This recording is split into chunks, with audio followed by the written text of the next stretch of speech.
Hello everyone, welcome back to yet another Tune In Tuesday, and I'm so excited today because we're going to be talking about one of the most important and dearest topics that I'm really keen about to learn related to art. And with me are three fantastic people, one from the stream of singing, another person who's done Kathak for the last 10 years, and I have another person with me who's into ceramics, mud and pottery. So it's going to be really nice to know from these three individuals about how art has influenced them and if art can really teach a life lesson, or is it just about just a hobby like most of us think. First up with me is Sumati. Sumati and I go back to by 17 years that we know each other now. So we studied together in Christ College, and I've always been fascinated about how well she sings. And one thing that I've seen is as a singer, how she grew. As a person, also, she's grown through that journey. And I wanted to know if there was really an interconnect that she had from her perspective of just being a singer and how much it's influenced her life. So, Sumati, looking forward to hearing your life lessons today. Thank you for joining us. So much for having me over, Kripa. I'm extremely excited to be here on this event. And I'm really proud of you for doing such a wonderful job each time that you put up a show. So it's really great. I'm really, really happy. Thank you for having me over it once again. Thank you, Sumati. The next person is somebody from whom I learned. So for all of you who like all the pottery stuff that I've done and I've kept at home and you think, okay, it's just magic. It's not. It needs a lot of time and effort. I did learn under Afroz. So Afroz has been somebody who's passionately practicing ceramic art and pottery the last decade or so. And I'm looking forward to learning from him as well today, saying, I still remember, in fact, before I go ahead, I still remember the first lesson that he taught us in class, where he told us, do not get attached to your artwork. And every other bit that he's taught us, every time I touched mud, every bit of it I still remember, and I'm looking forward to sharing all those learnings that he taught us and more today in this discussion. Afroz, thank you so much for joining. Thank you so much. It's my honor to be here. And, as a person, you're really great. And what you're doing is really, really Thank you, appreciated. Afroz. And the next person is our dearest, precious Akriti. Akriti is somebody that I met when I used to go to Vritti for my yoga sessions, and the same place was the venue for Nritya Nidhi. And I don't know how many of you will really connect to this. The moment I saw her, and then it was just a glimpse that I saw her for a couple of minutes, and then she went back. I told Ashwini, saying, Ashwini, she for me she looks like a banyan tree, and only I think yoginis understand this, especially yoga makes you connect to every other living being in terms of trees and birds and everything. She's an extremely grounded person and has grown fantastically well. And I think she openly talks about how much art has influenced her and how much she has grown as a person because she took up Kathak as a part of her life. So, Akriti, looking forward to learning from you as well. Thank you so much for giving us your time to join today. That is so sweet, Krupalini. Greetings to everyone who are watching us this evening. It's a pleasure to have you all. And I'm really very grateful for the kind words of appreciation that you just gave. But it definitely helps me to grow such opportunities where we are learning from each other. And at the same time, just connecting through this conversation. It's extremely helpful. And I'm so grateful to my guru, Shoma ma'am, and Ashwini as well for extending this opportunity to me. Thank you so much. I'm looking forward to knowing the journey with Nritya Nidhi, Akriti, and also knowing how much art can influence. Thank you so much for being here. And let's kickstart our conversation. So my very first question to all three of you is the same common question. The reason I'm asking you this question is today I did a survey on my platform where I asked people saying, what is art? Is it a hobby or a lifestyle? And 75% of them came back to me saying, it's just a hobby. It's not a lifestyle. What are you even asking, right? So I really want to know, each of you have put a decade of your time in your art form. And why did you choose this art form? Why dance for you, Akriti, and for Sumati, why singing, and for Afroz, why did you choose? So if you can give us a glimpse of how did all this start? Akriti, would you want to take that question first? Definitely. I think for me, I didn't choose dance. I feel dance chose me Wow. because I really feel as a child, my mother was the first person to notice that, okay, she has a rhythm in her body. She has a sense of understanding the rhythmic pattern, and we need to really do something about it. So it goes back then. As a child, she saw that in me and she said, okay, I really need to push her in this area because she's really interested in it, and I can see her flowing. I can see her flowing, and seeing that it's becoming a part of her life. So that was about it. It became a very important and an integral part of my life, with school festivals and different events to participate in. I was always there for dance because it just gave me that push. Okay, I have something to look forward to in my life, and that's Right. how I went about it. And by the time I finished my school, I was sure that I really wanted to do something for dance. I really wanted to make it a very significant part of my life. And again, I know it was my mother who really encouraged me. I think she even motivationally pushed me into a classical dance form, which Wow. Shoma ma'am knows this very well, that I was a very rebellious and a stubborn child when I came I to can't believe that. absolutely. I was, I think, around 15 years old, and I was very, very restricted in terms of opening up to a classical dance style because I didn't have that much of a background with the classical form or, say, Indian art to that extent. So it is definitely Shoma ma'am who actually opened this vast ocean of Indian art in front of me so that I could dive, I could swim, I could just explore the dance form and know the intricacies of Indian art. So if it Wow. wouldn't be her, I would not have even known the essence and the cultural heritage our country has in terms of Indian art. Beautiful. So I'm very grateful for that. And in the process, in understanding the nuances of the Kathak dance form, focusing on each and every movement, the detailing of the movements, developing that kind of body awareness, connecting with your own self.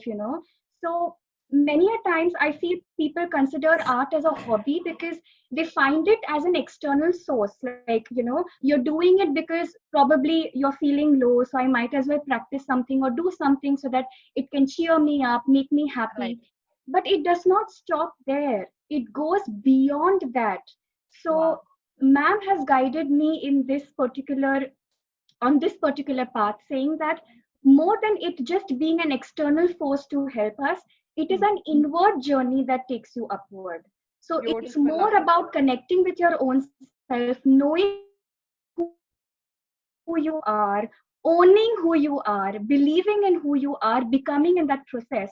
And then, in the meanwhile, in this entire process of artistic progression, I started becoming the dance. So that's why I say that I don't think I chose dance, dance has chosen me. Beautiful, Akriti. I'm so happy to listen to it. There are multiple questions which is coming in my mind to ask you, but yeah, I'm going to hold out to myself because I want to ask all of this before we end this conversation. And yeah, over to you, Afroz. How did pottery happen to you? Yes. Pottery, it just happened by chance, I think, Okay. because I come from a sales and marketing background, and having come from that background, I was in between jobs, and then one of my friend was starting a studio, was part of a new studio coming up. So he approached me and he requested me to join them as a studio manager for a month. And then 1 month, I thought I'll just be there for a month and then I'll continue with what I was doing. And then 1 month started, and then that 1 month turned into a few months. And then I started enjoying the process. I started working with clay and understanding clay. And thanks to my background, since I was from marketing background, and I had a good communication during that time. And then I still continue with that. And then it translated into my teaching. And from teaching, then I started enjoying very much. Wow. And how many So years that's is how this my with journey slowly pottery, started. Afroz? It's been over 11 years now, and Wow. yeah, Yeah. So, I started with clay. Now I totally shift to developing glazes. So I more into chemistry now. Super. Okay. Fantastic to know that. And Sumati, over to you. How did singing happen to you? Like Akriti said, dance chose her, music chose me. Rather, I would the journey started basically because I was very interested as a little girl. Maybe I would have been about 4 years old. I don't remember the age that well, but I used to be very, very interested in Bharatnatyam. So there used to be a school next to my house where they used to conduct regular Bharatnatyam classes on a daily basis, and I used to see these girls wearing the red and white attire that you generally wear for Bharatnatyam classes, and walking by near my house. So that used to fascinate me, and I used to go sit in the class and watch them day in and day out, come back home, try to replicate those as a little girl. Whether it was wrong, right, nobody knew, because as music connoisseurs, my parents have not had basic training, but they are music connoisseurs, and they can replicate somebody who is singing. So I have been exposed to singing and dance from a very young age at home. I have heard various forms of music. My great grandfather was a very famous Trivandrum radio artist, is what I was told. He was no more when I was alive. So after him, there was absolutely nobody else in the family who could carry his lineage further. Right. So, and I also used to love singing as a little kid of 4-5-year-old. So my dad and mom and uncle and aunt were the only ones who saw me, very interested in this art form, either dance or music. But they were very confused to what to put me into, because they didn't have any background of finding teachers, and it was very difficult those days to find a good teacher who will accept you as a little kid. Career, is another part of it, and monetary benefits as another part of it. Right. Currently, you must look at the age of a child, whether the child is able to understand and things like that. But of course, going back then, they didn't have any idea of which teacher to put me into, and where they can find the teacher and things like that. So just once, one fine day, my dad came and told me, okay, we'll put you to this music teacher, who is somewhere close by, and you start learning music. And from looking at dance, Bharatnatyam classes every other day, I transformed into going to a music class.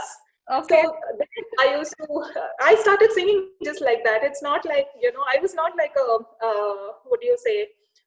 would say, very good, very obedient and disciplined child.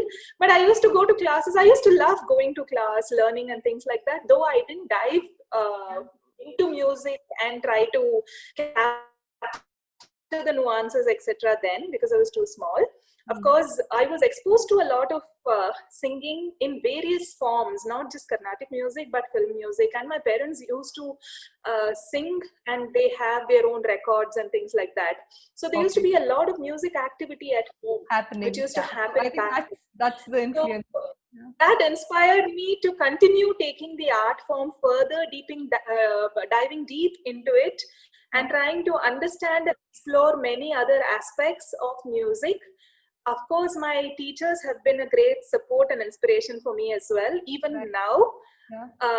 So it has been a great journey for me so far, and it is still continuing to be a great journey. Beautiful. Yes. Thank you so much, Sumati. Thanks for that introduction from all three of you. And I think I'm talking to people with decades of knowledge in your art forms, and looking forward to learning more in this next 1 hour of our discussion. My first question is, Akriti, if you can probably help me with this, is, a lot of us, like, when I also put out that survey, most of them think art is just a hobby, right? What goes into it to transform from art as a hobby to a lifestyle? Because I know, like you mentioned from your own personal experience, you were a rebellious kid, you didn't want to pick it up. And what made you put every day's effort and time to go back to that art form? What is it that really happens? What's the thought process if somebody wants to really pick up, right? So if you can probably, dissect and explain your journey from art as a hobby to lifestyle, it'll be very nice to learn from you. All right, definitely.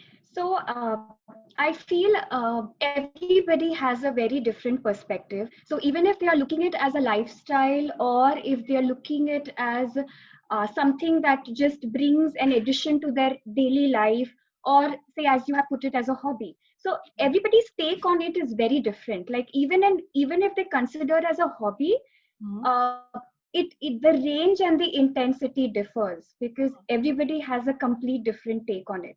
Right. So for me personally, what really took that leap was uh, ma'am instilling faith in me, in a way that, okay, you have this potential and you have this spark in you to go ahead.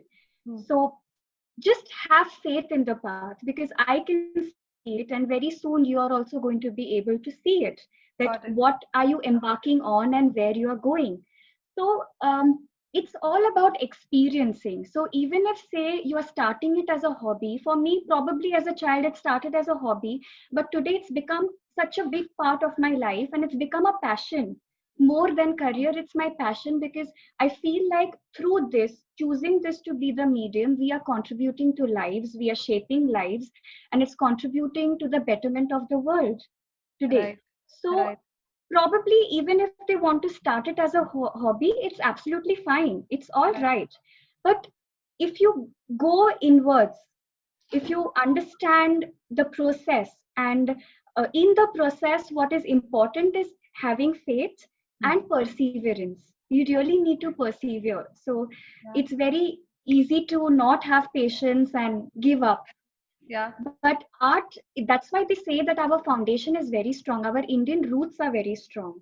Right. So, because the foundation is very strong, our maestros have really worked hard on making it what it is today. They have made it their life, and they have really worked on making it what we see it as today. Why is Correct. it looking so rich to us?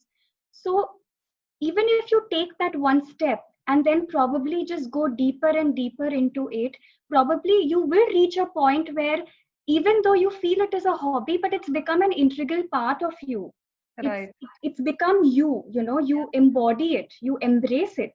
So I Right. feel there is no harm in starting as a hobby, and Yeah. then it is up to you how you want to take it forward and build on it, because Right. everybody will have a very different perspective. But it is for sure guaranteed that you will feel something, it will move something inside you, and Yeah. along with developing that skill for the art form, in the process you will become a better human being. You will Human being. become better. Wow. So it's not just a skill. You're saying your attitude as a human being will also change, right? Absolutely. It will shape you. It will shape you. It will shape your soul. It will Right. shape your life. Yeah, right. Thank you so much, Akriti. Afroz, do you have anything to add on to what Akriti shared? What are your thoughts on it? How does discipline, perseverance, everything really get added up? Because you've had so many students under you, and how many really come back to class regularly? And what are your thoughts on it, Afroz? So personally, it has changed me quite a bit. You know, from what I was few years back and now what I am, I can see the difference completely. So you know, it has taught me many life lessons. For example, patience, being focused, and simplicity, and contentment, and even to let go of things. Right. So you can't be really when you're working with clay. It's not easy to be very quick, and there should be coordination between your mind and your hands. So if one goes here and there, then the entire article just goes completely failure Yes. to failure. So it's very important to be focused, and as you have done pottery earlier, it requires a lot of Yeah. time, right? And Right. it's not like you're spending a lot of time. Time just flies when you start working with clay, Right. and you'll Yeah. not even know how time just flies. So Yes. it's a very nice process to have, and then it has changed me so much uh, to be a calm person, and not to be so aggressive, and not to just ignore things and just walk away. Yeah. I notice even small things. For example, working with clay, you need to add certain amount of moisture. You need to be very calm with it. If you rush, then the end product will definitely will suffer. So Right. for me, it's just not my work. It's a passion, as Akriti mentioned. It has Yeah. taught me many things. Wow, beautiful. So another thing that I'm taking away from what you said, Afroz, I saw Akriti mention art teaches you perseverance and discipline. From you, I heard patience. I heard passion. I heard, it's something beyond time. We can't just say it's just about time. And there's a lot of focus. Focus also probably we can start Yeah. learning because we pick up art form. Sumati, over to you. So, if you can add and tell what life skills do you think somebody can pick up and why from hobby to a lifestyle? So, like Akriti mentioned, it can be a hobby. It can start as a hobby. How do you take it further is left up to you after you start diving into it. So, you can take it as a career. You can take it to make yourself very happy in the first place. Art, basically, you do to express yourself, express your emotions. For me, art is basically an expression. So any expression, it can be happiness, it can be sadness, it can be any form of expression. It's a free flow of expression. It is basically freedom. Art is basically freedom, according to me. So you can do, you can express in any form independently and try to, show your skills and talent and knowledge through that. Of course, you need the guidance of guru, and you also need to be focused, completely focused to what you're doing. You have to have the determination that yes, day by day I'm going to improve in this art form. You should never feel that you have learned everything within like a very short span of time. Art has no limit. You have so much in front of you that you have no time. So basically, when you look at art, be it any form of art, be it dance, be it music, be it painting, be it pottery, whatever it is, you are just drop in the ocean. So you have so much to learn that unless you have that self-confidence in you that you will be able to do it along with the help of a guru who will be able to guide you in the right path, and your peers who are able to push you further by saying, yes, you can do it. Open avenues for you. Like for me, my parents were the greatest support by giving me so many avenues to show my talent. Not just a hobby, it was a passion, and I took it up as a career path later on. It was it is not like a choice that I had to make, but it moved me there. I just felt like knowledge that I have should be shared to the world. In some form of the other, you help the world, you inspire people. Out of the 30 people who learn under you, there will be one person who will be inspired by you to take this art form further, dive into it much deeper than what you probably would dive into it. Right? So what it inspires, you can inspire people with art.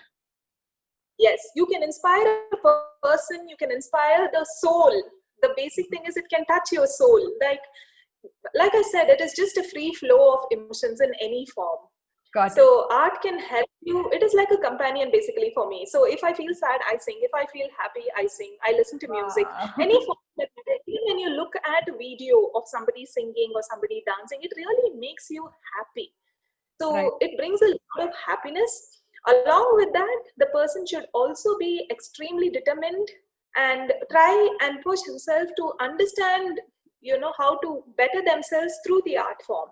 That is what is very important, apart from looking at the other aspects of art that can bring into your life. Got it, Sumati. So what I heard, other than what Afroz and Akriti had mentioned, is here it's about freedom, it's about happiness, it's about a form of expression. So for art can mean different things to different people, right? It's not because they're from 3 different streams. I'm sure 3 people from the same stream, the same school of thought will still have different things to say about it. So yeah, what I want to know next is, Akriti, from you, if you can take this question, is, there's so many people now getting into art. I, in fact, also put up a video recently saying, when you're working from home, please make time for your hobby or whatever that you can probably pick up. And especially during these COVID times, there's so much happening with online sessions and people are just going ahead and picking that up, right? So how important is it to go to the right school?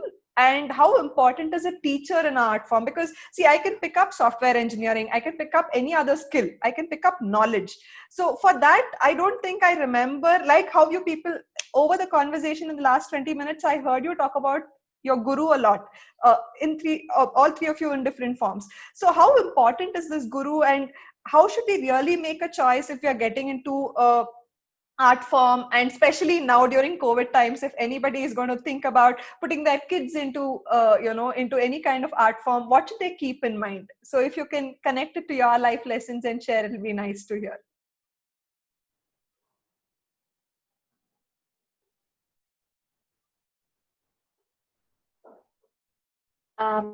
Okay, Kripalini, I would love to answer this question, but I think the network is a little intermittent. So Sure. do you think you can, Afroz, somebody else can go right now till it sure, gets sure. back? Afroz, do you think a teacher is very important in an art form? Because I know your personal journey. So if you can probably share from your own experience, how important is a teacher? And especially in terms of, now during COVID times, everything happening online, what are your thoughts on it? Yeah, a teacher plays a very, very big role into teaching someone. For example, a teacher means to just help to reach your goal, or either it could be, either you make it there or you don't eventually. But the most important is the process that is the key. A potter is not necessarily to be a good teacher. A person who can express things in a really good way, can be a good teacher. He or she can be a good teacher. So for me, I have not done any formal training in pottery. I wish I could have done. The process would be much easier for me. I have learned everything through my job. So I've spent so many times, so many months, so many nights just reading about various techniques, or it could be just clay, it could be just a single raw material. So I have spent months together just reading about few components. So if there was a good teacher who can just, I can go through, and then, it would be much easier for me, and life would be much easier further. But somehow I've just passed that time, and then, now but like you said, Afroz, if we don't find a right teacher, we can still pursue, right? That's what you did. Yes. Yeah. So we can still pursue. If you're really interested, put that effort like what Afroz did. And I don't think he's a chemistry student, but I know personally when I worked under him, he can tell you formulas over just like that. And every science student will have to go and learn from him, saying what compositions work, because that's the effort that he's really put personally, because he's so passionate about art and he's wanted to pursue it. So thank you so much for that, Afroz. Sumati, would you want to add how important is a teacher? Definitely. For me, I always have looked up to my teachers, not just in music, but also in, not just for music, but also for other help and support that they have extended in terms of telling you how music also relates to life. How you connect music to day-to-day affairs in life, how you can, like I said, like I had mentioned earlier, how it's a freedom of expression, how you can express by singing, what you can express, and how to, make it reach people. Of course, my teachers have also helped me showing the way how to be patient, not to rush up just because I have to learn something. They have instilled self-confidence that I can do, I will do. There will be a day, there will be light at the end of the tunnel. So you keep following the path that is in front of you. There is light at the end of the tunnel. Don't get demotivated. They have motivated me so much. I would like to share a couple of instances where my music teacher has given me avenues to just explore music in a form that I was extremely worried and scared to even, look into the notes that was in front of me. I told him I'm not going to take this because I think I didn't believe in myself that I could do it.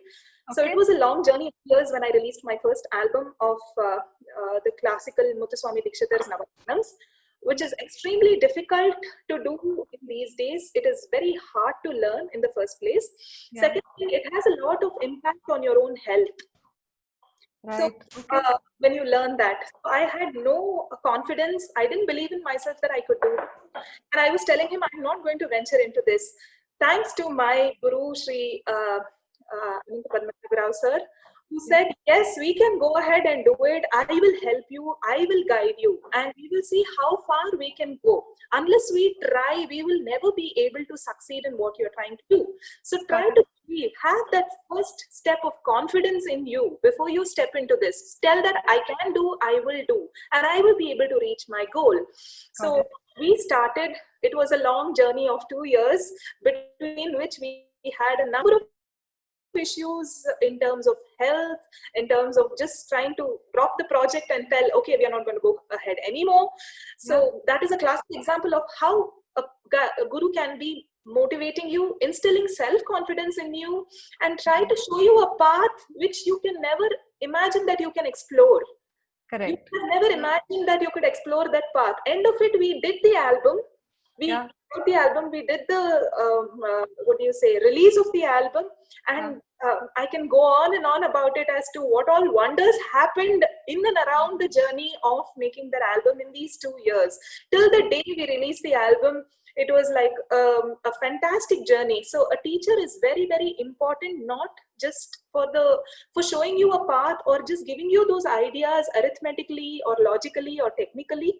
That apart, he also plays a very vital role in your life to show you the right path, to guide you, to support you, to hold hands. Basically, he is like a parent.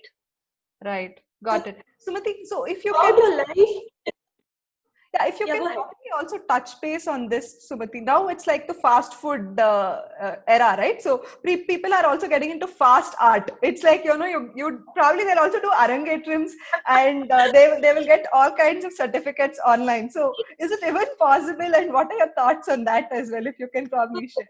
Yeah, so this is a fantastic question which has to be addressed at the current scenario that we are in. I'm sure Akriti would support me in this. Yeah. Current, thinking of basic children and parents, basically the thought process of learning music or dance or any art form needs patience and time. So you cannot become an artist or a professional overnight. You cannot go on stage and perform. So performing is, I would consider, with my experiences, performing is not, something that you can do. You're a professional. Okay, you will be a professional one day. Yes, that is a great idea. That is a great dream that you have for yourself. Yes. Right. But are you capable and ready to do it is another question. Because first of all, you should feel very satisfied when you go on stage and perform. Right.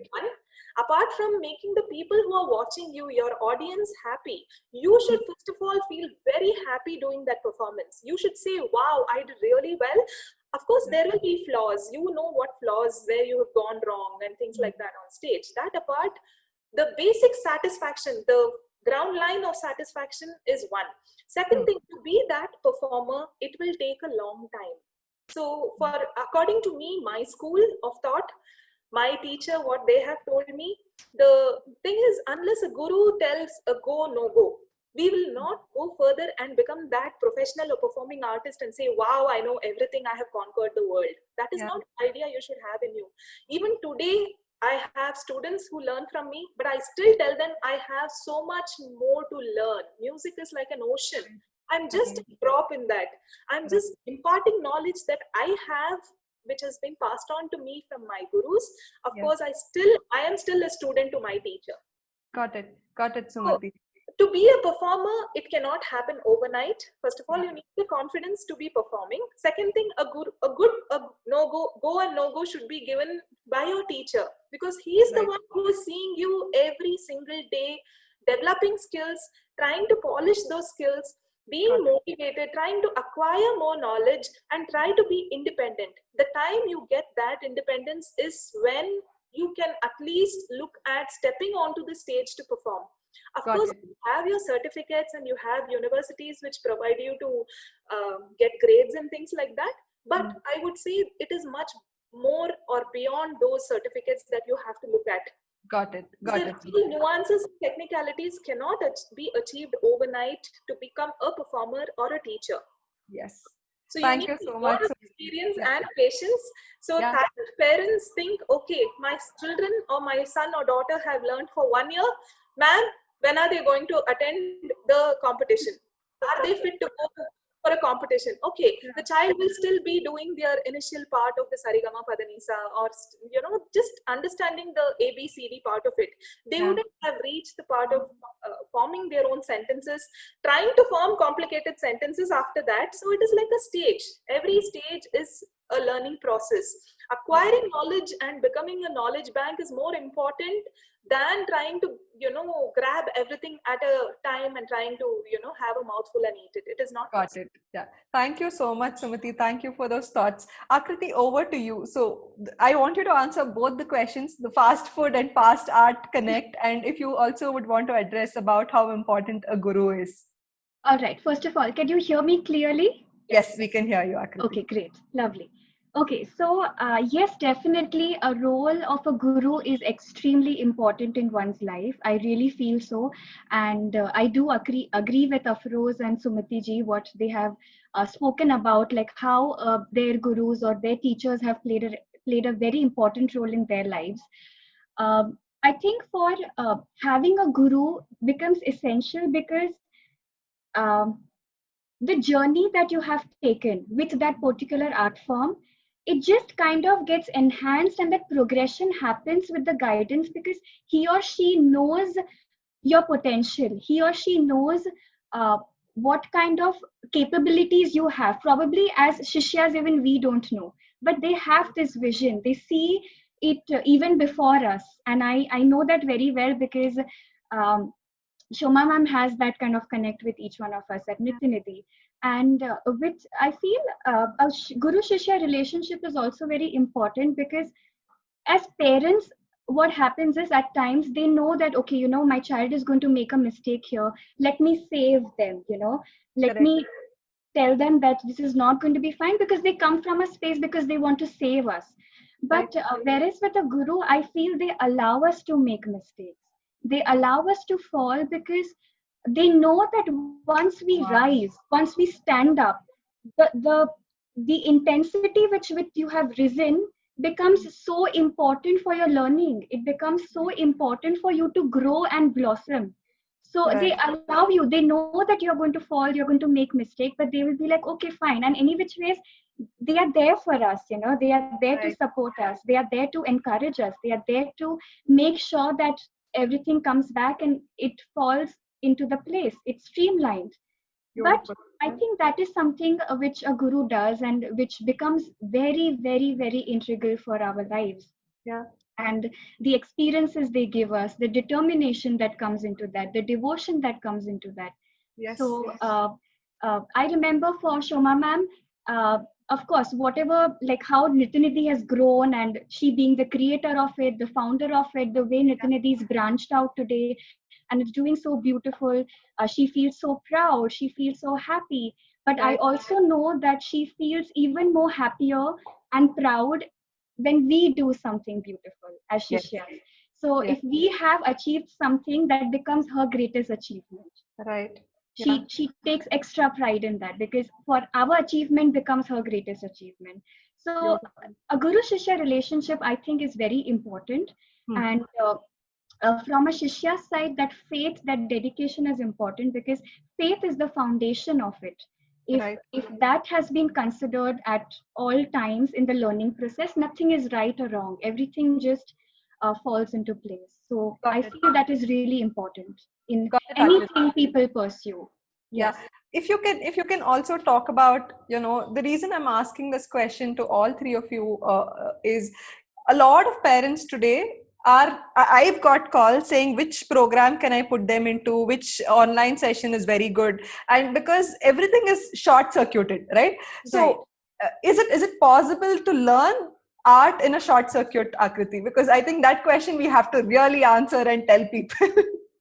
That also, I think it differs from institutions to institutions. It differs from whatever classes and lessons that people take up. But I do feel that, see, everything is ever changing and evolving. There are technological upgradations and everything is changing, right? The world is constantly changing. So with that, there are a lot of modern things that have come in, and everybody's adapting to that. And we, come on, by generation, we need to follow that. We need to be receptive to these changes. Right. So we understand parents having this kind of a perspective, having this kind of a mentality. Yeah. So what we also encourage them to do, why don't you just give it a start? I know they come to us saying that we want to join your class, and can we do a trial session, Yeah. and can we just try for a session and see whether we are up to this or not. Yeah. So somewhere it does pinch us that with art you can't really make out from one session. It's not possible.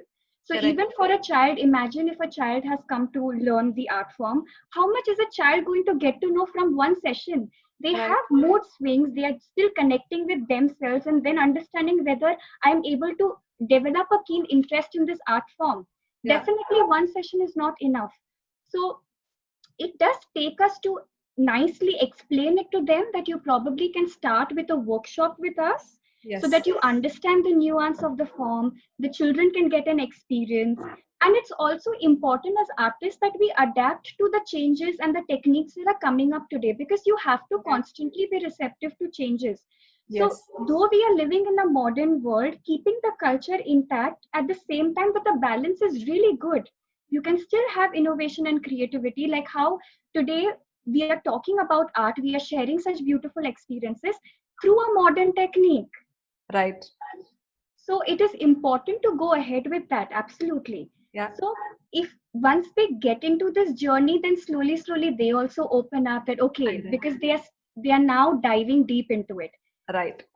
One thing I would like to say to all the parents, if there are parents who are watching us today, that I know with these modernized techniques that are coming in and the fast pacing life that especially most cities have today in India, because we have a lot of influence from other countries. I know we want our children to be masters in everything. I want her to go to this class, I want her to do this. Fine, fair enough. Give them an experience when they are ready. When they show an interest that, okay, I want to try this, I want to seek this experience. Keeping all these things in mind, it is always important to have one thing which grounds you, which binds you. You do other things, no problem. But Shoma ma'am says a very beautiful thing. She says, dig in one place, but dig deep. So take one thing, but go deeper into that, understanding and knowing the other things which are around it. That's absolutely fine, because that's how life is. We all keep moving. We all keep knowing there are so many other things that are happening. So it's good to experience. But at the same time, it's also good to have one foundation which is extremely strong. And I think if art is that foundation, it will be something that your soul will carry on to many lives ahead, because it will directly connect with your soul and your spirit.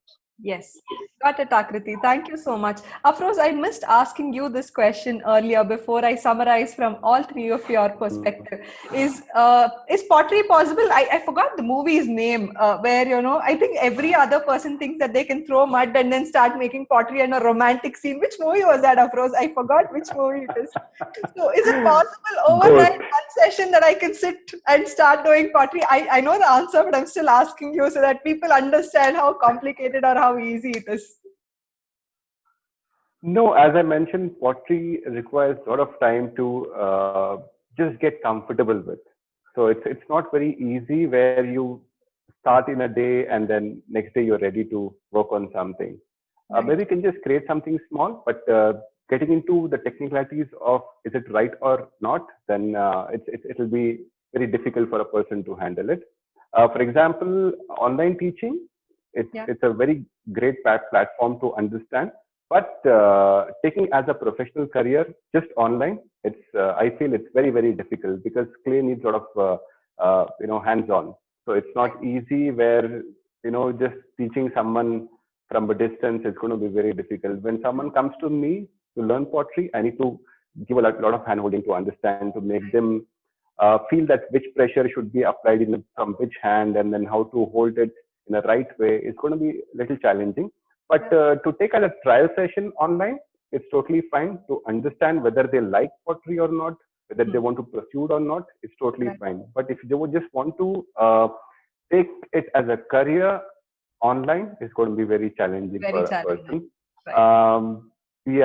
Yeah, very, very challenging. Yeah. Thank you, Afroz. So, guys, for everybody who's listening to this call, I think what I've heard from all three of them in different ways, whatever that they mentioned, but the main important thing being a teacher is very important. You need to go to the right person to learn from. And that person is not just giving you a skill, but is also working on your attitude and is next to your mother or your father, right? It's that important a role. It's not like you just go there and learn and come back. It's not like your regular teacher. This person beyond a teacher and somebody who's going to be with you throughout your life. So teachers extremely important. Be very cautious in where you're going and learning from in case you're very serious about your art form. The second thing is there's no shortcuts to success in art. So you cannot say during Corona, okay, I closed the doors for 60 days. After 60 days, now I am a super singer somewhere, or I've done my Arangetram. Not possible. So it needs a lot of time and dedication. Neither can you do anything with clay or any other art form. In fact, I do a lot of paintings. Every time I do a painting to the next painting, I'm like, okay, I learned something new and I don't think that was great enough, right? So it takes time. It takes a lot of your time, but it makes you a better individual. I hope all of us have learned that from all these three beautiful people. My next question, Afroz, so if you would want to take this question, is I'm asking because I'm sure you three would be the right people to answer this. Let's say I've just finished a performance. It could be a performance, or it could be your clay that you basically built a cup, or you made a plate, and you put a value to it saying this is the cost that I think has to be paid for it, right?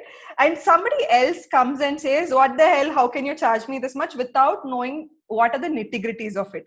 How does one manage that within, right? What is it that I should start thinking? What is it that I should start feeling? The reason I'm asking this, Afroz, is I think as human beings, a lot of times we look for external validation.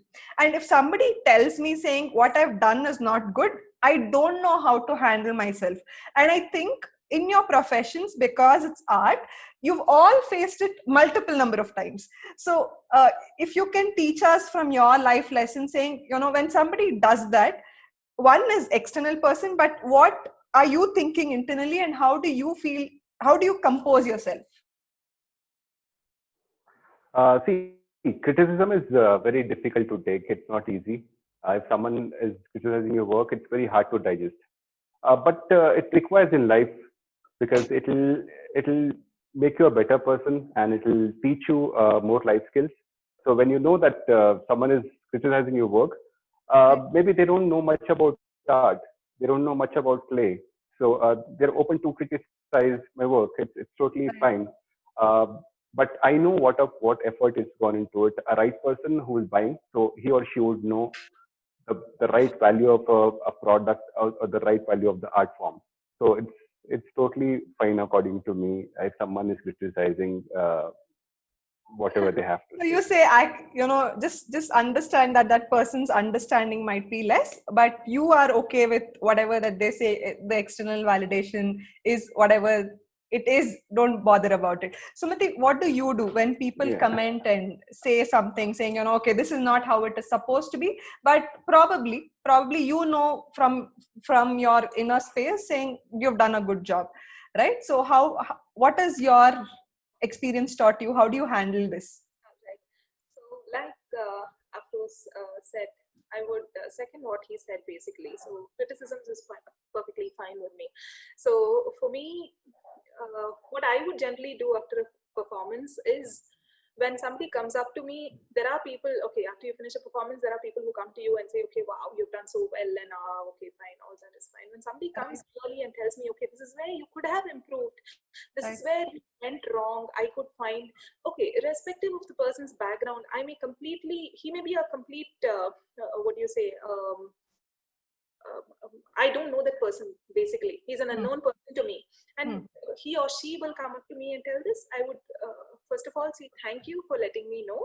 And I would go back. At that moment, I would not be able to think in that 1 minute where I have gone wrong, what I have done wrong, and things like that. I would say, thank you very much for letting me know. I will try to improve in the next performance. Right. So that is how I would respond, and I would go back after I have a quiet when I have a quiet time for myself. I would go back and think whether it was valid, whether the comment that was made was valid. I would ask, what was it? Probably I would ask a question, maybe in a very composed manner, saying, can you just let me know what is that you found amiss there? Yeah. So then go back and, revisit the same thing and see if I have done it right. So if I've done it right, it's okay. I am satisfied. My teacher is satisfied. We'll go probably discuss this with my teacher, saying this is what the person told me. And if I'm perfectly fine with it and my teacher says it is fine, this is the school of thought that we have come from and this is how we have portrayed it, I would leave it at that. If there is a chance of improvement, very good. I'm really happy that I got the criticism. That would make me dive deeper into the same aspect of what the person has, told or pointed out. And it would also give me an opportunity to see around that if there are any other instances or opportunities that I can look at and see how I can improve my knowledge or, not make that mistake the next time, improve my knowledge secondly. And thirdly, try to be cautious of these situations in the future. Got it. Thank you, Sumati. Aware of the situation in the future for your, performance, or when you're trying to do, trying to sing anywhere else. Got it. Yeah. Because you completely don't know the audience who are there in front of you. Some of them will be completely learned. There may be stalwarts sitting in front of you. You don't know who is in the audience. Right. So everybody's criticisms really matters to you. Even if it is a small child who came and said what ragam you sang and what ragam is supposed to be is totally different, I would say, okay, it'll open my eyes and it'll make me think for a minute, and I will say thank you for letting me know.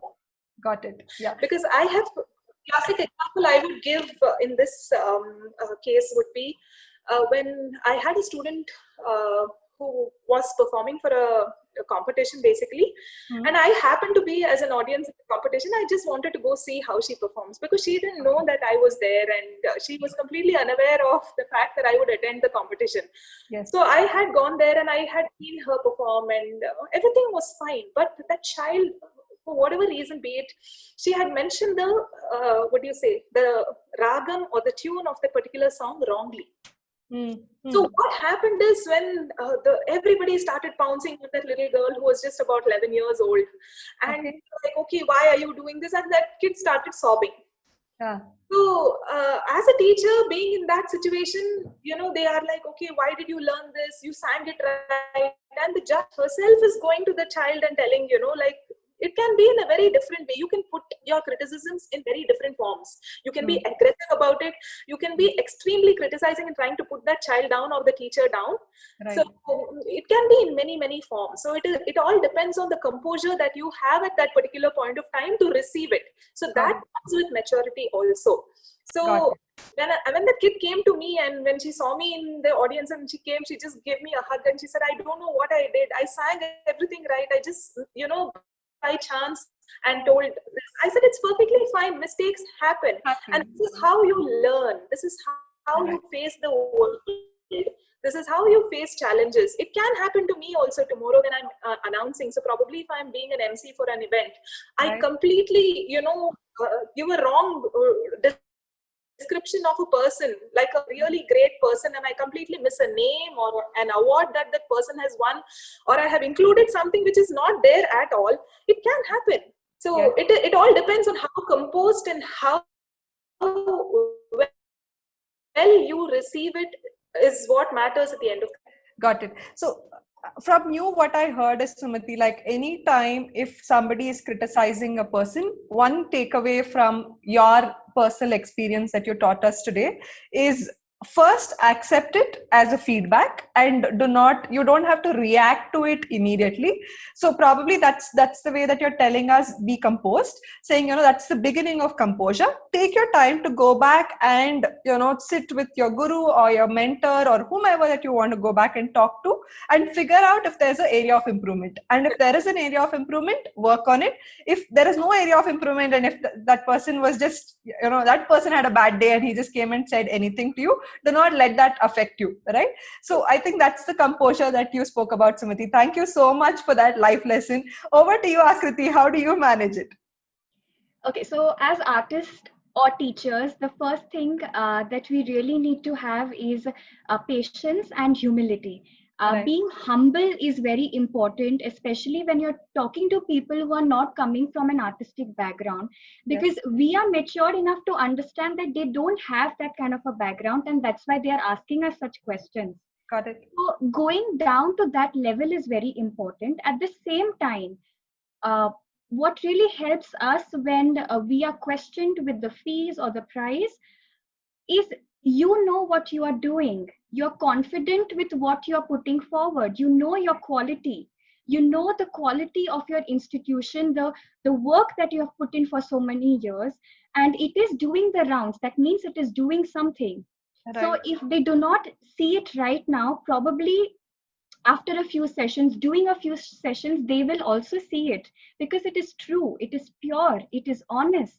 Right. So what we need to have is the confidence, and we need to believe that what we are putting forward on that platter is something which is very important to me. Yeah. And I have full confidence that it is beautiful, and it is definitely going to change your life. Beautiful. So your confidence in your work is very important, because the other person will see that immediately. Okay, right. If they are confident about what they're saying, because they mean every word and they are preaching it, right. They're speaking it into existence. So I'm sure it holds some importance. So that is one thing. And even if they don't see it on that day, you give them this talk, you talk them into it, and probably they do see something. And once they start the journey with us, they do feel that, yes, they are right. We do see it now. We feel it more than seeing it. Right. So they become a part of that process. And I think that giving them that space is very important. Is very important. So what I heard from you, Akriti, like for me, if at all, I'm looking at it as a common man without any art background, is one, do not put down yourself. Have confidence in what you're doing, irrespective of what it is. If you're confident of what you're proposing and the other person saying anything, he or she has the right to put that comment forward. However, you have to believe in yourself of what you've put forward. And going back to what Afroz was also saying, do not look for external validation, right? It's about what you've put forward, and just hold on to it, and there will be light soon. So you don't have to worry about how many people accepted or what people said. Thank you so much for that, Akriti. Afroz, over to you. And before I give this question, this would be my last question that I'm putting forward to my three wonderful guests. If in case you guys have any questions, please put it forward there. I'm going to be taking all your questions and comments and reading it with these three wonderful people in some time, right? So coming back to you, Afroz, is I think one of the things that as humans we are very, very scared of is failure, right? I think fear of failure is something which comes in the way of my growth. And a lot of times it's like, okay, can I even do this? What if I fail? And I'm sure in your profession, especially art as a profession, there have been a lot of times that you get onto stage, or it could be you are putting your pottery on display or whatever. What runs in your mind, Afroz? Do you get scared of failure, or how do you manage that fear of failing or anything of that kind? Any negative talks that's happening in your head? How do you still say, okay, I heard you, but I'll still step forward in my art form? It comes from understanding and acknowledging your own skill set, and not being afraid of learning from others during the process. So in that way, you get a confidence, and you know what exactly you're doing, and how much you have bring on to the table to understand, to showcase your work. So once you are confident about your work, then then automatically that build up, that confidence comes from inside. So failure, it's part of life. It's totally fine. Right. You fail, you learn from it. So suppose, for example, when I'm making something, I remember an incident where I spent almost 20 days working on some article, and during firing it just broke. So it broke my heart for some time, but it's totally fine. It's just a learning for me. Let go of things, and then I can make it next time. So it's I take it that way. And in pottery, failure is part of it.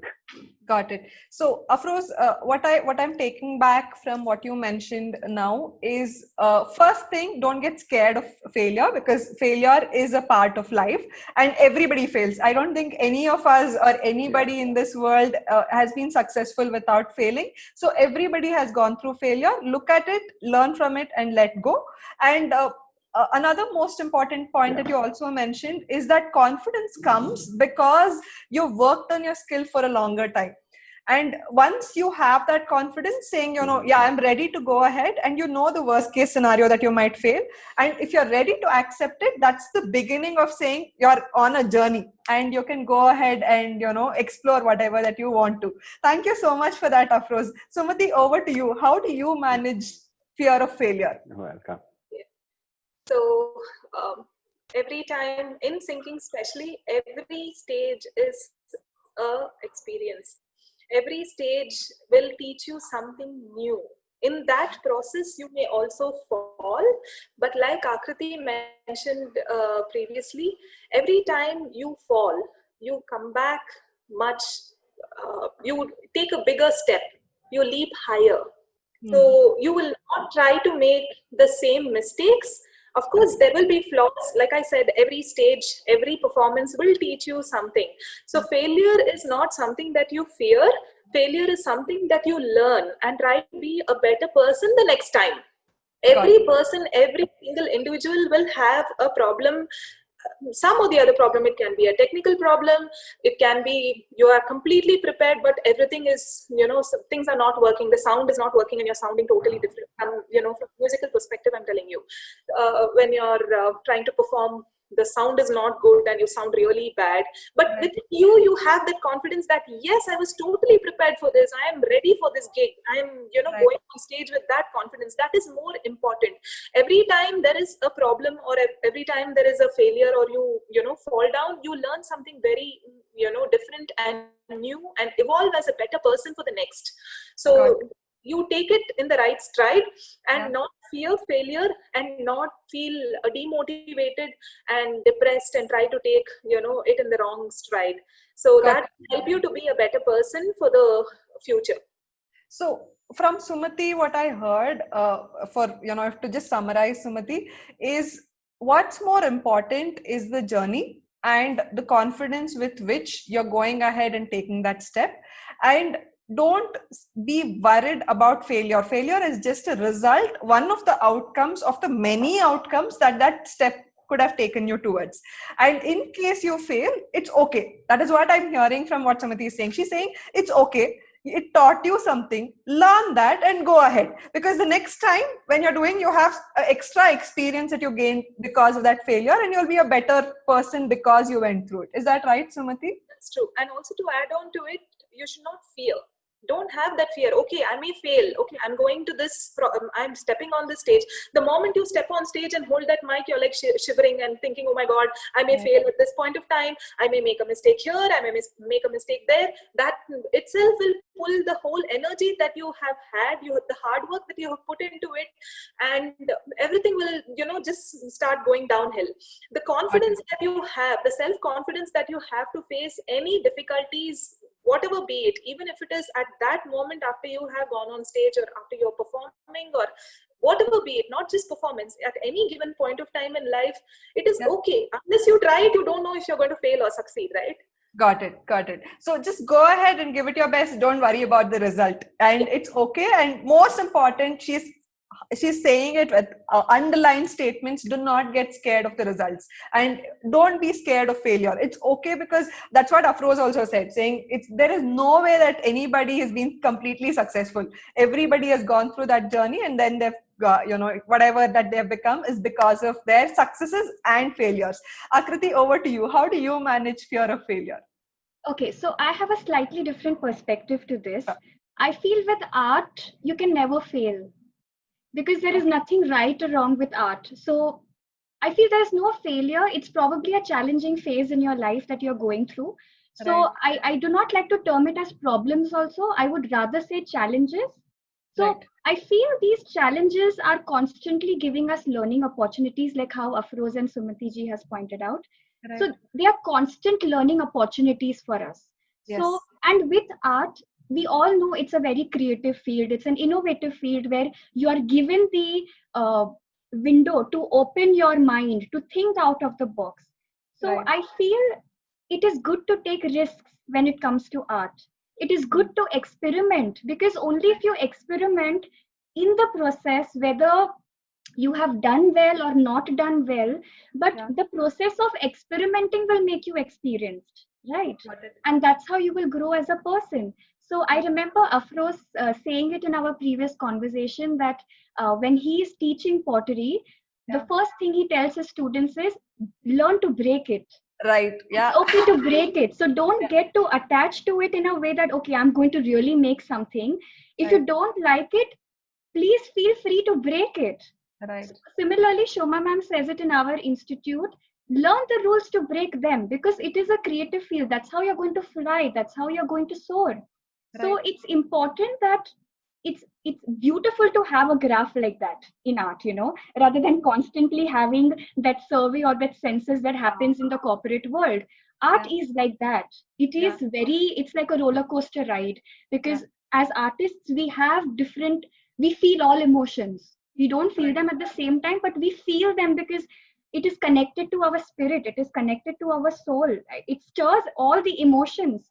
So because you acknowledge, because you understand your emotions, you're bound to have the graph like that, and that is absolutely fine. It's absolutely fine to have that graph, because only if you reach that one point which is here, you feel that urge, okay, now I really want to do something. I'm going to rise up. I really want to do something. You feel that fire in your gut. You feel that intuitively. And then once again, you start that journey of stepping up, going up the ladder. And at this point, what gets really important is looking back, turning back, and seeing how far you have come. So that journey, again, is becoming such a beautiful learning experience for you. And then where you stand, you really know, okay, I stand here today. And I'm very happy with where I am. I still have a lot to learn, and I'm still going to pursue. I'm still going to go ahead. So I don't think you ever fail in art. It's just experimenting, and it's very good to take risks because it is a creative field, because that's how you will grow. Another point I would like to mention is that with this journey that you have made, you really get your standing, because it gives you these moments, of bliss. It gives you these moments to experience what becomes very surreal and an important part of your life. Got it. Thank you so much, Akriti. So for all the listeners out there and who are watching, so what Akriti is basically saying is, don't term it as success and failure as, two different things. It's basically just outcomes, and don't worry about what really happens. It's just challenges which were passed on to your way, and embrace that sine wave. That is what she's exactly saying. She's saying, be happy that you went through it, because what's the fun in, if you like, it's like if you like a particular sweet, let's assume you're served the same sweet for 365 days, all 3 meals, you will not enjoy that sweet anymore, right? You need to have a different taste of flavor. You need to know, okay, I can do this, I can do that. And that's exactly what she's saying, go through it like an experience. It's okay to go up, it's okay to come down, and while you're going up, remember your journey, because when you fall, you know that you have the capability of rising like that. Is that right, Akriti? Absolutely bang on, Krupalini. And one more point, coming to fear, of course, as Sumati ji and Afroz have mentioned, that not to be fearful, not to be scared, to take risks, to go out into the world, to show something that you really have, to put a piece of you outside in the world. But it's good to be nervous. It's good to be nervous before a performance, before you are exploring a new avenue, because you have those butterflies in your stomach, that, oh my God, I'm so excited about it and I'm going to try something good. So I think we can substitute fear with nervousness. Right, right. And in fact, for all the listeners out there, I think this is our 12th session. Even now, when I go live, I'm like, oh, okay, what's going to go wrong? What's going to happen? Because I think that's a part of everybody's journey. And don't think, fear is something that you should avoid. And Akriti so beautifully mentioned, fear is something that you just have to acknowledge because it's there. It's trying to tell you get better, and it's a nice feeling. But don't let it, cloud you where you don't see anything else except fear. Is that right, Akriti? Absolutely, absolutely. Thank you, Akriti. Thank you for those nice words. I'm going to be taking questions from the audience. If there's anything that you guys want to ask, please go ahead and put those questions. I'm going to be reading all your comments to our guests who are here. And if you have questions, let's get that covered and ask them. So I think there was one particular question which I just saw is, any of you can take this.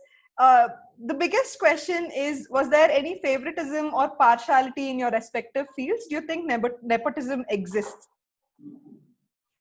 I feel it could depend on from an institute to institute. It differs. But if I have to share my personal experience, never have I ever faced that at Nitinidhi, because Shoma ma'am has always made sure that when she's giving us personal feedback, or even if she is giving us the elements that are focusing on our guidance, and she's helping us to improve, there is the institution completely functions on being anti-competitive.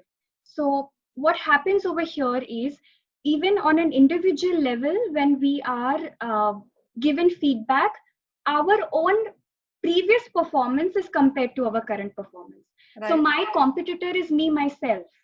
Yeah.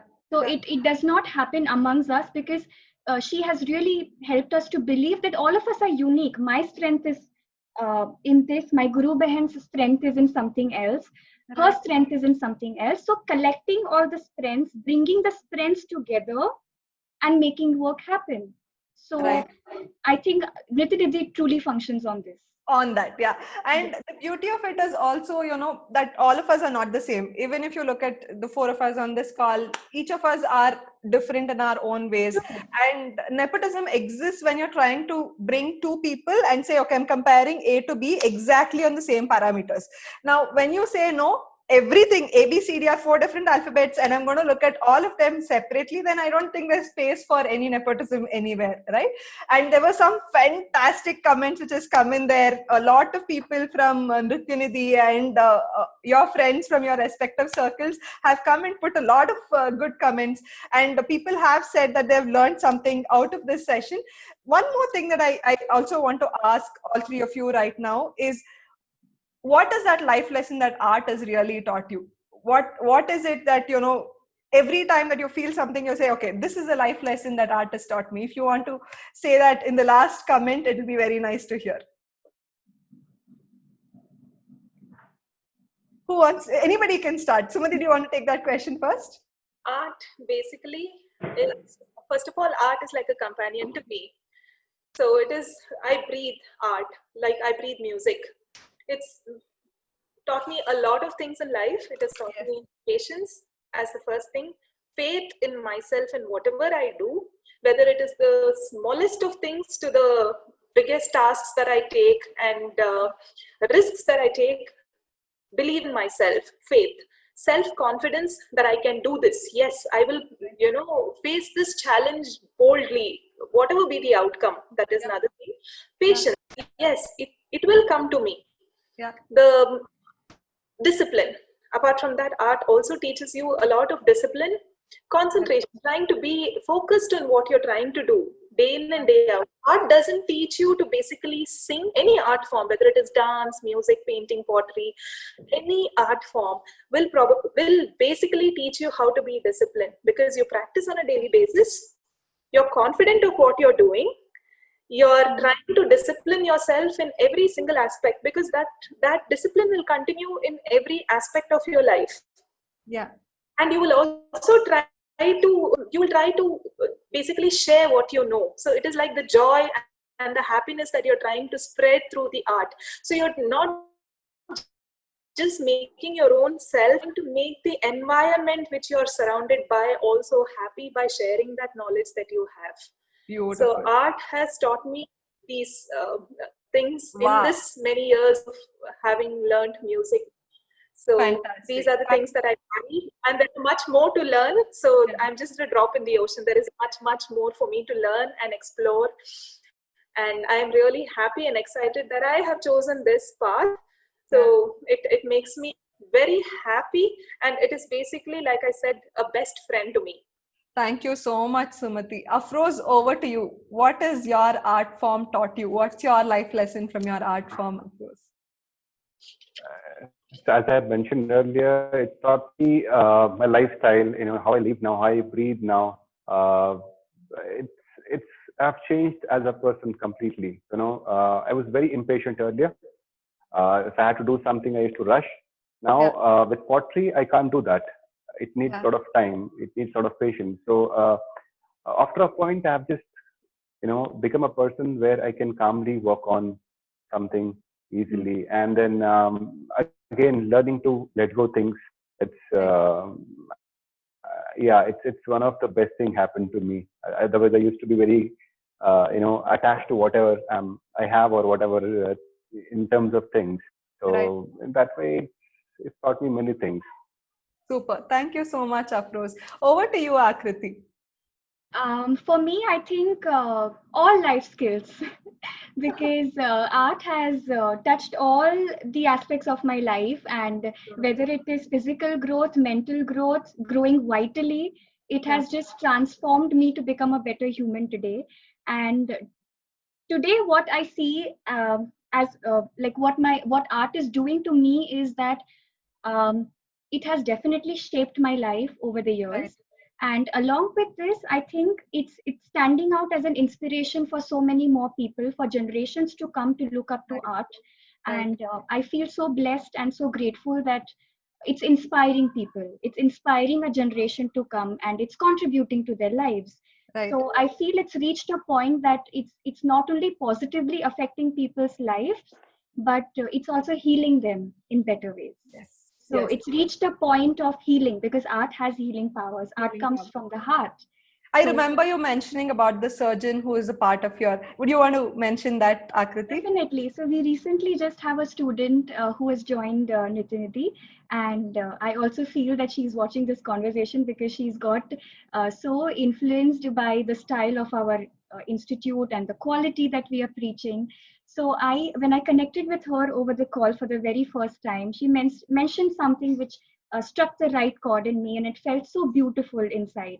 So she said, because she's a surgeon and she has to be on her toes all the time, looking into the patients and their ailments and healing them, helping them heal faster.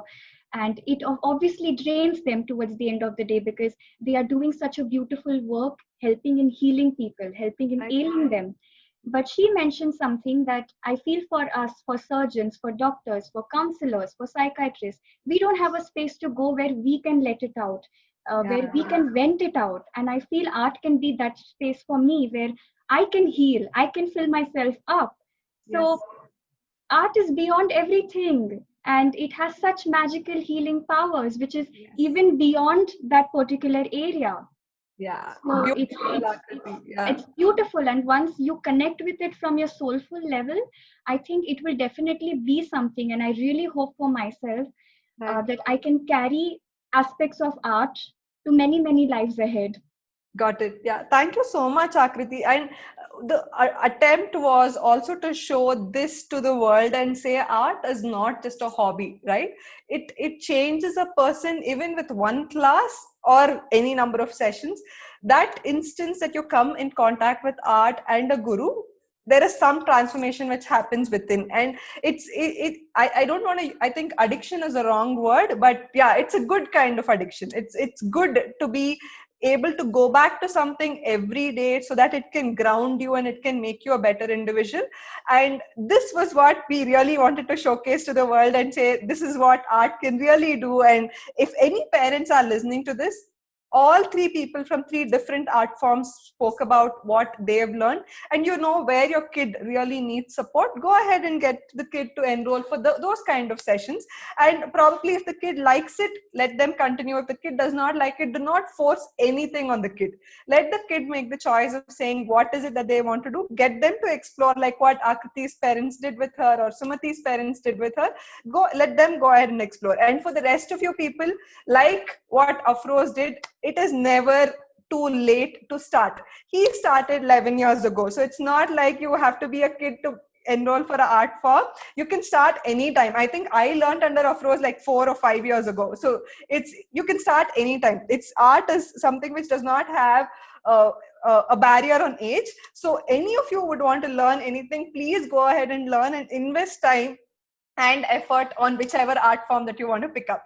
So I'm going to read out a few comments. I'm so sorry I couldn't read out earlier because I think there's some problem where I couldn't read. I'm not going to read everything, but I'm going to read from people where it's come, and I would request all three of you, please go ahead and respond to them because there are beautiful messages that they've left for all of you. There's nice messages from Snita Sinukumar, Sadhana auntie. Sadhana auntie is praising a lot about what Sumati had mentioned. And there's also a request which has come to you, Sumati, saying if you can sing a song for them, it would be very nice. If you can probably end the session with that. That's left to your choice. I will finish off the comments so you can think about if you're going to be singing a song. And then I think this is a nice comment that I want to really read. This is what I believe is Project Nyan. Somebody has mentioned saying, as a Bengali, it was mandatory for us to learn Rabindra Sangeet and any one dance form or learn art. I never thought it was important, so it was a huge mistake on my part. And I'm so glad that you realized and you understood what's the importance of art. And that's the reason that we had this session. Thank you so much for sharing that comment with us. Ashwini said hello. Sadhana auntie has again praised a lot of things.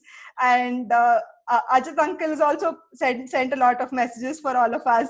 And Purnima has messaged Madhushri. I think Nilesh Shah is your dad, Akriti? My uncle. Oh, okay, so yeah, there are messages from him and from Ashisha, from Rashida, from Shilpa Takar, from Ashwini again. So thank you so much for such nice words. These three people were fantastic in everything that they mentioned. And I think it's a journey. So, it's just about learning life differently with whatever comes your way. And what came their way was art. And they started learning life based on that. And I add one thing, Kripalini, a quote that really inspired me. I came across this quote 2 days ago. Sorry to interrupt you. No problem. It was a quote by Albert Einstein. Hmm. It says, "Creativity is contagious. Pass it on." Right. So it makes a lot of sense in this particular session that creativity is not just bound by any rules or regulations. It is just freedom. It is just independence. Right. And just pass it on as much as you can to make the world a better place. Yeah. So it is a great quote that I came across 2 days ago, which I thought I should share on this session. Yeah, I think that's bang on, Sumati. That was one of the perfect things to say. I in fact want to ask you people, if there's anything that you want to share on your closing notes, because everything that you have shared will remain back on Project Nyan page and will also go up on the YouTube page tomorrow of Project Nyan. The reason I ask this is going to be permanently out there. So if you think that there's anything that you want to share based on your life lesson, your closing thoughts would be very nice to hear. So Akriti, do you want to share your closing thoughts? And also, if you can also address Akriti saying, how was your experience of being on Project Nyan, will be very nice to hear. Definitely. I would definitely like to put a heartfelt message for the younger generation that is coming up today, definitely for them. And I would really like to tell them that please allow yourselves to make mistakes, fall, get up again. It can be a process which is tiring. It can be a process which drains you out, but do that, because in the process, wherever you go, wherever you stand, you will be the happiest, because you would be proud of yourself, and you will give a pat on your back saying that, yes, I did it and I could do it. So please go ahead, do that. Be receptive to changes. Everything is ever evolving and changing. So be open to changes. Don't be afraid. Don't hold yourself back. Just go ahead, believe in what you're doing, be positive, be kind, be humble, which is very important. The world needs that a lot more today, to be kind and humble, and most importantly, be grateful for everything that you have in your life. So this is a message that I would like to give it to them. And Kripalini, thank you so much. It has really been a great experience for us to connect all of us together and bring us together to share these ideas, because it's been an amazing learning experience for me also. I am taking back lessons from Sumati ji, from you, from Afroz, and I think I am kind of having this inclination of trying pottery.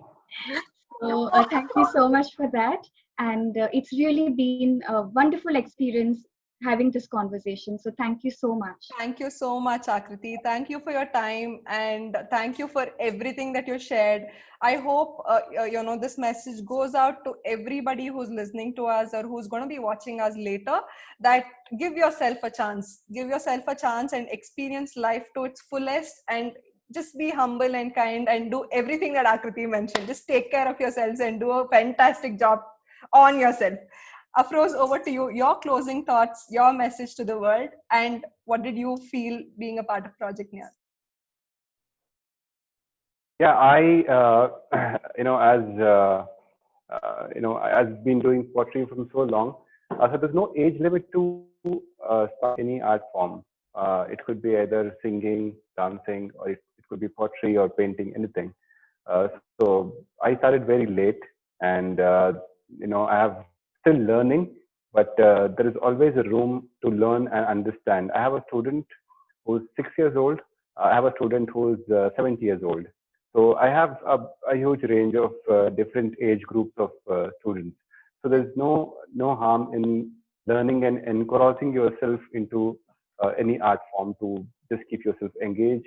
Whatever makes you feel better, just go and get into that art form to understand and to just appreciate it. And to you, it's really a good platform for me to understand, to learn. I've learned so much from you, from Sumati, from Akriti. It was more like a learning lesson for me than just giving gyan to someone. It was more of learning lesson to me. So I have picked up a lot of things from here. And thank you so much for Thank you, me Afroz. being part Thank of you it. for Thank giving you. your time. And I'm so glad that I could come back to my guru and ask him, saying, what has life taught you? I know it's been a short period that I learned under you, Afroz, but I would never forget that lesson that you taught me the very first day, where you made us build something, saying, build your most precious product and say, break it. And that was the first time I actually felt what it means to let go. I hadn't learned that at all. And even to this day, when I look at any clay, any article that I have at home, I'll remember that life lesson. Thank you so much for teaching that to me. And thank you for your time today, for being here. Sumati, over to you. And if you want to sing a song, we will be more than happy to listen to you. All right.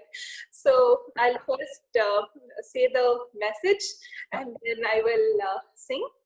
Yes. All right. So the message that I want to convey to the present generation students and also aspiring learners is, please have faith, confidence. Don't be surrounded by any boundaries or any lines that people draw for you. Go beyond that. Look beyond that. Know what you want to do, what you would like to do, and follow that passion. Just don't listen to somebody else, or just don't be carried away because somebody else is trying something else and you also want to try it. And then, when you cannot do it, don't have that fear. Oh my God, I'm failing. I'm doing really badly. Why am I doing so? Probably you have not introspected and looked at what you like, what your passion is, and what your calling is. So don't be surrounded by any boundaries. Explore, try to explore as much as possible, and you will find your path. And do not value art in terms of monetary benefits or awards. They will come to you when it has to come to you. So do not value art in terms of just monetary rewards that it gives to you. It will come to you in some form. Be true to your own self. Art is first soul stirring and soul touching. Right. When you compare this art form to, monetary benefits and awards, they will come to you at some point of time if it has to happen to you in life. And do not fear, have the confidence, trust yourself, and follow the path that is laid in front of you with the guidance of your guru. Right. Thank you Be so much, humble. Sumati. Thank Yeah. you so much for that. How was your experience being on Project Nyan?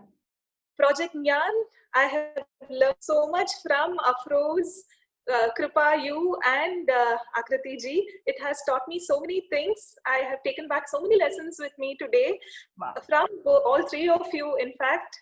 So it has been a great time for me being here. I'm really honored. Thank you so much, Kripalini, for having me Thank you, over here. Sumati. Thank you. Thank you so much for giving us your time and being here. I know you have a toddler and I know how naughty that brat is. And if you sat here for 1.5 hours, I totally can understand how much you really wanted to share your knowledge with all of us. Thank you so much for your time today. For this opportunity. It is really nice to be here on this platform, and I'm really proud of you for doing such a great thing to the world. So it really makes a lot of difference. I know that you're touching so many lives in one form or the other. So it will be inspiring and touching for so many people, and they take back so many lessons, not just them, even us when we are watching different people on different episodes. It is like a learning experience every single time. Congratulations, and I'm really, really proud of you, Kripa. Thank you, Sumati. Thank you. Loads of hugs to you. Thank you for that. And I would like to close this, yes, by saying another quote. Every artist is first an amateur. So please carry this in your mind. So nobody is, born artist. There are prodigies, I agree, but every artist.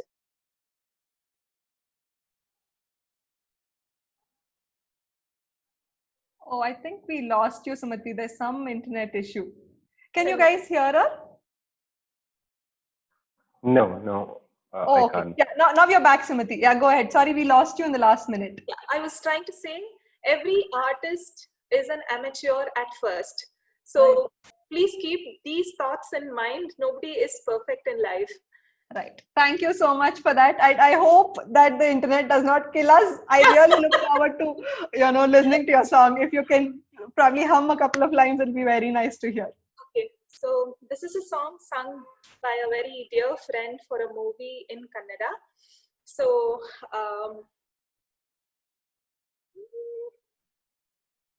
ನಿನ್ನದನಿಗಾಗಿ ನಿನ್ನ ಕರೆಗಾಗಿ ನಿನ್ನ ಸಲುವಾಗಿ ಕಾಯುವೆ ತೀರ ಬಳಿ ಬಂದ ನೀನೆ ನನಗೊಂದು ಸೋಜಿಗದಂತೆ ಕಾಣುವೆ ಕಣ್ಣಿನಲ್ಲೇನೆ ಹೊಮ್ಮಿದೆ ಕೋಮಲ ಕೋರಿಕೆ ಮುತ್ತಿನ ಅಂಕಿತ ಬೇಕಲ್ಲ ಒಪ್ಪಂದಕ್ಕೆ ನಿನ್ನ ದನಿಗಾಗಿ ನಿನ್ನ ಕರೆಗಾಗಿ ನಿನ್ನ ಸಲುವಾಗಿ ಕಾಯುವೆ ತೀರ ಬಳಿ ಬಂದ ನೀನೆ ನನಗೊಂದು ಸೋಜಿಗದಂತೆ ಕಾಣುವೆ.